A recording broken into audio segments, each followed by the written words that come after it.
Assalomu alaykum hurmatli bog'bonlar, hurmatli tomorqa egalari. Mana bugun biz tomorqamizdagi shpoyler usulida yaratmoqchi bo'lgan uzum qatorimizga azotli o'g'itlardan oziqlantirish maqsadida mana shunaqa to'g'ridan to'g'ri tupning har bir tupning mana shunday yoniga 10-15 cm chuqurlikda azotli o'g'itlardan beryapmiz. Mana shunday qilib turib. Mana bu qatorimiz. Mana shu har bir tupga 10-15 sal baquvvatroq tuplarga 20 grammdan mana shu azotli o'g'itlarni solib mana shunaqa tajribamizni davom ettiryapmiz.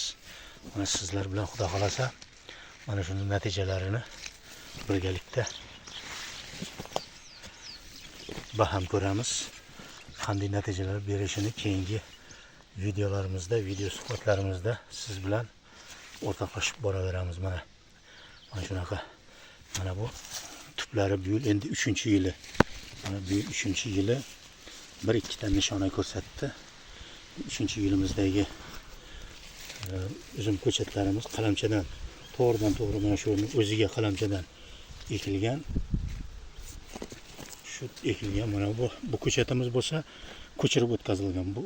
Bu tomondan bu tomonga, ya'ni noqulay sharoitdagi tomondan qulayli bo'lgan tomonga mana bu ko'chirib o'tkazilgan 4 yillik ko'chatimiz, uzumimiz, tokimiz bu. Buni mana shunday qilib turib kuzda qirqib o'tkazdik.